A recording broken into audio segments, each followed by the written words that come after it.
Hello दोस्तों, मैं हूं मीनू और आप सभी का स्वागत है इस चैनल कारवाए इश्क पर, जहां इश्क की कई दास्तां चलेगी और अपना एक नया कारवा बनाएगी जिसके गवाह आप सभी होंगे। तो चलिए शुरू करते हैं पहली दास्तां। ये दिल है कि तीसरे भाग के साथ इस सुहाने सफर में। प्रोफेसर ने उसकी ओर देखते हुए कहा, शौर्य तुम यहाँ? जिस पर शौर्य बोला, जी सर, वो प्रचार के पैम्पलेट बांटने आए थे तो सोचा कि अपने ही डिपार्टमेंट से शुरू करते हैं। और ये कहते हुए उसने बाकी लोगों को हर ओर जाने का इशारा किया। फिर खुद शामली की ओर बढ़ गया और उसके हाथ में पैम्पलेट थमाते हुए उसने धीरे से कहा, मानते हैं बातें बहुत अच्छी करते हैं हम, पर इसका मतलब ये नहीं कि उनके बारे में सोचते सोचते आप पढ़ाई ही करना भूल जाएं। और ये कहते हुए उसने शामली की ओर देख हल्की सी आंख मारी और मुस्कुराकर वहां से अपने लोगों के साथ हैरान खड़ी शामली को छोड़ निकल गया। इधर बाहर आकर शौर्य उस पल के बारे में सोचने लगा जब वो मुस्कुराती शामली को अपनी नोटबुक पर आकृतियां बनाते हुए खिड़की से देख रहा था। उस पल को याद कर वो अपने आप में बोला, कहता है दिल की तू इसकी मंजिल है, तू ही इस दरिया का साहिल है, तू ही वीराने की महफिल है, तो तू ही बता कैसे नजरअंदाज करूं इसे, आखिर ये तो अपना ही दिल है। और ये सोचते हुए उसके चेहरे पर भी हल्की सी मुस्कुराहट आ गई और वो अपने बाकी कामों में लग गया। इस तरफ क्लास में शामली अभी भी हैरान थी कि शौर्य ने उसके मन की बात कैसे समझ ली, पर अगले ही पल कुछ पल पहले आए प्रोफेसर के गुस्से को लेकर उसने खुद को समझाते हुए मन में कहा, सही कहकर गए हैं शौर्य जी, अगर यही हरकत रही ना तो टॉपर से ड्रॉपर बनने में वक्त ना लगेगा। और ये कहते हुए उसने अपने चेहरे की सुर्खी को कम करने की कोशिश में दो चार गहरी सांस ली और प्रोफेसर जो पढ़ा रहे थे उस पर ध्यान देने लगी। यूं ही वक्त बीता और दिन की सारी क्लासेस खत्म हुई। इसके बाद शामली यूनिवर्सिटी के बाहर गेट पर अपने पिता के आने का इंतजार करने लगी। वो इंतजार कर रही थी कि तभी उसकी नजर आसमान पर पड़ी, जहां हल्के हल्के बादल नजर आ रहे थे। उन्हें देख वो अपने मन में बोली, बस घर पहुंच जाए उसके बाद भले से बरस जाना, पर तब तक सिर्फ गरजते रहो। फिर अपने हाथ में पहनी ब्लैक स्ट्रैप वाली गोल्डन डायल की सोनाटा घड़ी में देख बोली, पता नहीं पापा को आने में कितना वक्त लगेगा। और ये सोचते हुए वो इंतजार में रास्ते की ओर ही देखे जा रही थी। शामली इन्हीं सब में खोई थी कि तभी शौर्य अपने ग्रुप के साथ बाइक लेकर वहां से निकलने लगा। वो जाने ही लगा था कि उसकी नजर शामली पर पड़ी और उसे इस तरह परेशान देख उसने अपनी बाइक रोकी और उसके पास आया। शामली के पास आकर वो बोला, क्या हुआ, आप परेशान लग रही हैं? ये सुन शामली जो अपने ख्यालों में खोई थी अचानक हैरान होते हुए उनसे बाहर आई और उसे देख राहत की सांस लेते हुए बोली, वो हम पापा का इंतजार कर रहे हैं, बारिश भी आने वाली है, पता नहीं वो कहाँ हैं। और ये कहते हुए वो लगातार रास्ते की ओर देखते हुए अपने चेहरे पर आते बालों को बार बार पीछे कर रही थी। वहीं उसकी ये बेख्याल हरकत शौर्य अपलक देखे जा रहा था। तभी वो हल्का होश में आया और उससे बोला, हमारे पास फोन है, सर के पास है क्या? उन्हें फोन करके देख लीजिए अगर आपको उनका नंबर याद है तो। जिसे सुन शामली उसे हैरानी से देखने लगी और अपने आप में बोली, फोन, वो भी कॉलेज के वक्त, किसके पास होता है? और उसका ये सोचना भी लाजमी था, आखिर फोन की कीमत भी उतनी लगती थी, हर कोई फोन नहीं रख पाता था। शामली अपने ख्यालों में ही थी कि शौर्य ने अपना फोन निकालकर उसके हाथ में देते हुए कहा, लगा लीजिए फोन सर को। तो उसने कांपते हाथों से फोन को पकड़ा और कॉल लगाने लगी। वो देख रही थी कि उसके हाथ में उस वक्त का सबसे महंगा फोन नोकिया 3310 था, जिसकी कीमत लगभग 10 से 12 हजार आराम से थी। उस फोन को देखते हुए और अपने पिता का नंबर मिलाते हुए वो अपने आप में बोली, सोना ही इससे सस्ता है, वही 10 बरी लेकर रख लो। बताओ कैसे माँ बाप हैं, कॉलेज आने जाने वाले लड़के को फोन दे रखा है। अरे 4,500 रुपये बरी का सोना 10 बरी खरीद लो, अगर इतने ही पैसे कुल बुला रहे हैं हाथों में तो। और वो ये सोच ही रही थी कि फोन लग चुका था और उधर से उसके पिता ने फोन उठा लिया था। दूसरी तरफ से उनके फोन उठाते ही शामली जल्दी से बोली, पापा हम शामली बोल रहे हैं, हमने शौर्य जी के फोन से फोन किया है, आप कब तक आएंगे, क्योंकि बारिश आने वाली है। जिस पर उधर से उसके पिता ने जवाब देते हुए कहा, बस 10 मिनट में। जिसे सुन उसने तुरंत फोन काट दिया। फिर उसने फोन में देखा तो 57 सेकंड दिख रहा था। ये देखकर शामली ने एक गहरी सांस ली और शौर्य को फोन थमाकर बोली, जी शुक्रिया शौर्य जी। जिसे सुन शौर्य का ध्यान शुक्रिया से ज्यादा तो शामली के मुंह से निकले अपने नाम पर था। वो लगातार शामली को ही देख रहा था कि तभी उसके ग्रुप का एक लड़का आकर उसका कंधा थपथपाते हुए बोला कि उन सबको जरूरी काम से जाना है। इस चीज का ध्यान आते ही वो वहां से निकलने लगा, पर एक पल रुक के शामली की ओर देखते हुए बोला, वैसे तो आप बहुत ही इंटेलिजेंट हैं, पर सर ने कहा है तो आपकी मदद करनी होगी, इसलिए कल से रोज 1 घंटे लाइब्रेरी में मिलते हैं क्लास के बाद। और ये कहते हुए बिना शामली का जवाब सुन वो वहां से निकल गया। शौर्य के जाने के कुछ वक्त बाद ही ब्रिजमोहन जी भी वहां पहुंच चुके थे। वो आए और शामली को अपने साथ बैठाकर वहां से ले गए। जैसे ही वो दोनों घर पहुंचे, घर पर फिर से हमेशा की तरह शामली की माँ सरोज जी ने शादी की बात शुरू कर दी, जिसे दोनों ही बाप बेटी ने नजरअंदाज किया। पूरा दिन बीत चुका था, रात गहराने लगी थी, लेकिन शामली की आंखों में नींद कोसों दूर थी। उसके दिमाग में चल रहे थे कुछ शब्द। हमारी नजरों में तो आप श्याम सुंदर सी सलोनी हैं, या यूं कहें चल रहा था ये कुछ शब्द कहने वाला शौर्य। उसकी वो कांची आंखें, उसका वो सदा हुआ चेहरा उसकी आंखों के आगे बार बार आ रहा था।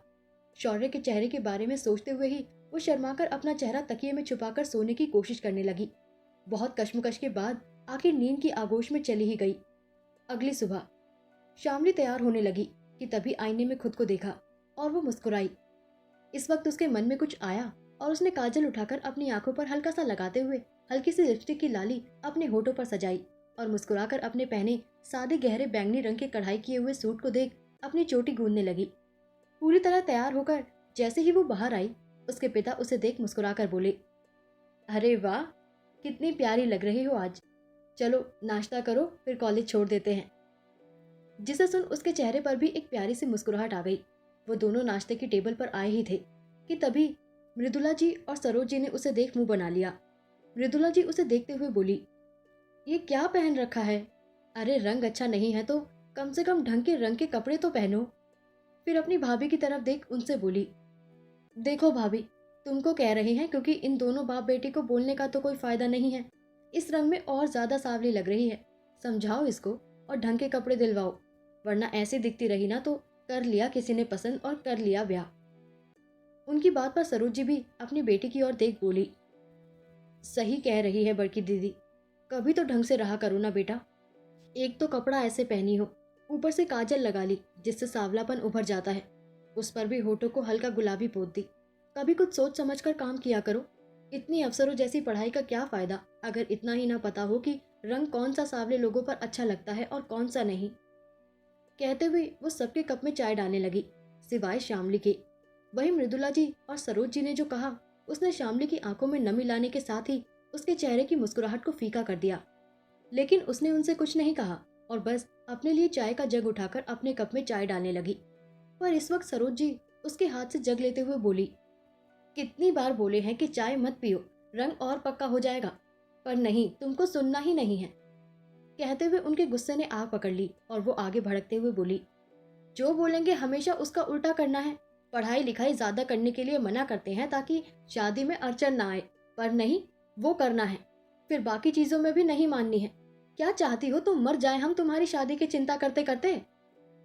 कहते हुए उन्होंने जोर से अपना हाथ टेबल पर पटक दिया। सरोज जी की इस हरकत से ब्रिजमोहन जी भी भड़क उठे और बोले, ये कैसी हरकत कर रहे हैं आप दोनों? इंसानों की तरह व्यवहार करना भी भूल गए हैं क्या? और भूलिए मत, जिस पर ऐसे रोब झाड़ रही है ना, वो बेटी है आपकी। और ज्यादा रंग रूप की जो बातें कर रहे हैं, इस पर बता दीजिए, उसके अलावा आप दोनों में है क्या? इंसानों की तरह व्यवहार तो करना आता नहीं घर के बच्चों से, आए बड़े उनकी जिंदगी का फैसला लेने वाले। कहते हुए उन्होंने नाश्ते की तरफ देखा और हाथ जोड़कर उठ गए, तो उनके पीछे पीछे शामली भी उठ गई और अपनी आंखों से बहते आंसुओं को साफ कर जाने लगी। वो दोनों निकलकर बाहर आए और ब्रिजमोहन जी के स्कूटर पर यूनिवर्सिटी के लिए निकल गए। यूनिवर्सिटी पहुंचकर ब्रिजमोहन जी ने 20 का एक नोट शामली के हाथ में देते हुए कहा, सारा दिन भूखे मत बैठना, कुछ खा लेना, और लोगों का तो काम है कहना, उन पर ध्यान मत दो, अपनी पढ़ाई पर दो। जिस पर उसने भी मुस्कुराकर अपना सर हामी में हिलाया और अंदर जाने लगी। जैसे ही शामली यूनिवर्सिटी कैंपस के अंदर आई, उसके कानों में शौर्य की आवाज पड़ी और वो बिना सोचे समझे उस ओर अपने कदम बढ़ाने लगी। धीरे धीरे वो उस जगह पर पहुंची जहां शौर्य एक पेड़ के पास खड़ा होकर कुछ कह रहा था और सभी बच्चे बहुत चाव से उसे सुन भी रहे थे और देख भी रहे थे। तभी शामली ने उसे सुनना शुरू किया तो वो अपनी बातों को रखते हुए बोला, देखिए, आजकल रैगिंग के किस्से बढ़ते जा रहे हैं और छात्र संघ के लिए अपनी दावेदारी रखते हुए मेरा पहला मुद्दा यही है, क्योंकि रैगिंग सिर्फ मनोबल नहीं तोड़ता, कई बार उसे मार देता है और इतनी बुरी तरह मार देता है कि बच्चे आत्महत्या जैसे बड़े कदम उठाने पर मजबूर हो जाते हैं। इसलिए मेरा पहला मुद्दा उसे रोकना रहेगा, ताकि हमारी यूनिवर्सिटी में रंग, जाति, स्टेटस आदि किसी भी चीज़ के ऊपर कोई किसी को नीचा ना दिखा सके। क्योंकि अगर सब साथ में रहेंगे तभी यूनिवर्सिटी ऊपर उठेगी, वरना सब अगर एक दूसरे को गिराने में लगे रहेंगे तो यूनिवर्सिटी डगमगा कर गिर जाएगी। और ये कहकर जैसे ही वो रुका, बाकी सब ताली बजाते हैं, उससे पहले ही शामली खुद को रोक नहीं पाई और ताली बजाने लगी। उसके ताली बजाने पर शौर्य की नज़र उस पर पड़ी और वो मुस्कुरा उठा। लेकिन जैसे ही दोनों की नज़र टकराई, शामली को एहसास हुआ कि उसने क्या किया है, तो उसके हाथ रुक गए और चेहरा सुर्ख होने लगा। तभी शौर्य ने सबको अपने हाथ से वहां से जाने का इशारा किया और खुद शामली की ओर बढ़ने लगा। उसके पास आकर वो अपने बालों में हल्का सा हाथ फेरते हुए बोला, गुड मॉर्निंग, कैसी हैं आप? जिसके जवाब में शामली झुकी नजरों के साथ ही बोली, जी हम ठीक हैं, आप बताइए। ये सुन शौर्य उसकी बात का जवाब देते हुए बोला, हम भी बहुत बढ़िया हैं। खैर इसे छोड़िए, याद है ना आज से हमें पढ़ाई करनी है। जिस पर शामली ने हाँ में अपना सिर हिलाया तो शौर्य मुस्कुरा उठा और बोला, बढ़िया, तो आज दोपहर 2 से 4 के बीच आपकी क्लास नहीं रहेगी, तभी हम पढ़ते हैं। और ये कहते हुए वो शामली के हाँ का इंतजार करने लगा, लेकिन बदले में उसे उसके सवाल का सामना करना पड़ा, जिसे पूछते हुए शामली बोली, लेकिन आपको कैसे पता हमारी क्लास कब ऑफ है? और उसके इस सवाल से एक पल को तो शौर्य के चेहरे की रंगत उड़ गई, पर अगले ही पल वो खुद को संभालते हुए मुस्कुरा कर बोला, वो हमारे ग्रुप में आपकी क्लास के और भी लोग हैं तो हमें पता रहता है। जिसे सुन उसने भी हाँ में सिर हिलाया। उसकी हामी पाकर शौर्य वहां से जाने लगा और जाते हुए अपने मन में बोला, बच गया आज, वरना नेता बनने से पहले ही जुलूस निकल जाता अगर इनको पता चलता कि तुम जबरदस्ती लोगों से इनका टाइम टेबल उठा लिए हो। और ये सोचते हुए वो अपनी ही हरकत पर खुद ही हंसने लगा। शौर्य जा रहा था, वहीं शामली उसे देख रही थी। शायद वो शौर्य से कुछ कहने की उम्मीद कर रही थी। एक नज़र उसने जाते हुए शौर्य को देखा और फिर खुद को देख वो वहां से पलटकर जाने लगी। चलते चलते वो अपने आप में बोली, एक दिन में अपने दिमाग को खराब मत करो। एक बार उन्होंने तारीफ कर दी, इसका मतलब ये नहीं कि तुम जिंदगी भर उनसे तारीफ की उम्मीद करोगी। और ये सोचते वक्त उसकी आंखें उसका दर्द बयां कर रही थी और मुस्कुराहट में भी वही दर्द झलक रहा था। वो चलते हुए जा ही रही थी कि तभी शौर्य जो कुछ याद कर रुका और उसकी ओर मुड़कर आवाज लगाते हुए बोला, शामली। जिसे सुन उसके कदम रुक गए और दिल की धड़कन तेजी से शोर करने लगी। आखिर पहली बार था कि उसने शौर्य के मुंह से अपना नाम सुना था। तभी उसे महसूस हुआ कि शौर्य भागकर उसकी ओर आ रहा है, लेकिन वो कुछ समझती उससे पहले ही शौर्य उसके पास आया और हाफते हुए बोला, वो हम कुछ कहना भूल गए थे। जिसे सुन शामली सवालिया नजरों से उसे देखने लगी। उसकी नजरें खुद पर महसूस कर शौर्य उसी तरह लंबी लंबी सांसें लेते हुए बोला, हम कहना चाह रहे थे कि आज भी बहुत सुंदर और प्यारी लग रही हैं आप, खासकर आपकी आंखें और आपका चेहरा। क्योंकि एक तो भूरी आंखें और उस पर काजल, उफ, पूरापन संवर जाता है उससे, आंखें और प्यारी लगती हैं। और दूसरा, जो भी आपने किया है उससे आपका चेहरा ज्यादा आकर्षित लग रहा है। और ये कहते हुए वो उसे देख मुस्कुराया। वहीं उसकी बात पर शामली उसकी उन कांची आंखों में झूठ तलाशने की कोशिश करने लगी, जो कि उसे भरसक कोशिशों के बाद भी नजर नहीं आया। वो कुछ कहना चाहती थी पर उसे शब्द ही नहीं मिल रहे थे। उसके चेहरे पर उसकी विडंबना साफ नजर आ रही थी, जिसे देख शौर्य को लगा कि शामली उसे गलत न समझने लगे, इसलिए वो अपनी सफाई में बोला, गलत मत समझिएगा, पर हमें भी नहीं पता कि हमने ये क्यों कहा, क्योंकि हम हमेशा अपने दिल की सुनते हैं। और हमारा ये जो दिल है ना, इसने कहा कि आपके बारे में आज क्या खूबसूरत लग रहा है वो हमें आपको बताना चाहिए, तो बता दिया। अब दोपहर को मिलते हैं, जाइए अपनी क्लास में, समय बीतता जा रहा है। ये कहते हुए वो वहां से निकल गया।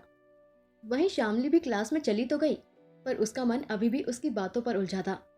फिर उसने उन सबको दरकिनार कर बड़ी मुश्किल से अपना ध्यान पढ़ाई पर लगाया। यूं ही दोपहर का भी वक्त आ गया। जब वो लाइब्रेरी की तरफ जाने लगी कि तभी शौर्य ने उसे पीछे से आवाज देते हुए कहा, शामली जी, अभी लाइब्रेरी मत जाइए, पहले चलिए कुछ खा लेते हैं, क्योंकि आपका पता नहीं पर हमको भूख लगी है और भूखे पेट हमसे पढ़ाई ना होती। जिसे सुन वो कुछ नहीं बोली और शौर्य के साथ चल दी। दोनों साथ साथ कैंटीन पहुंचे तो कुछ बंदों ने शौर्य को देख एक सीट खाली छोड़ दी और अदब से बोले, अरे शौर्य भैया, आइए बैठिए, और वो हमारा मतलब दीदी को भी बैठाइए, हमें बताइए क्या खाएंगे आप लोग, हम लेकर आते हैं। जिस पर शामली ने तो कुछ नहीं कहा, पर शौर्य ने उसकी और अपनी तरफ से ऑर्डर देते हुए कहा, 4 समोसे और अच्छी कड़क अदरक वाली चाय लेकर आओ 2 कप। और ये कहकर उसने शामली को बैठाया और खुद भी बैठ गया। कुछ ही वक्त में जैसे ही चाय और समोसे आए तो शौर्य ने एक प्लेट में शामली के लिए समोसे रखे और उसे चाय देने लगा तो शामली उसे रोकते हुए बोली, वो हम चाय नहीं पीते। जिस पर शौर्य उसे सवालिया नजरों से देखने लगा तो शामली कुछ नहीं बोली और बस अपनी नजरें झुका ली। उसकी झुकी नजरें देख कहीं ना कहीं उसे भी समझ आ गया था कि बात क्या है। तो उसने जो कहा उसने शामली को पूरी तरह हैरान कर दिया। क्या कहा शौर्य ने? पता करना है तो सुनिए अगला भाग। और हाँ, इस कहानी को सपोर्ट करते रहिए क्योंकि ये कुछ ही भाग में खत्म होने वाली है। Thank you.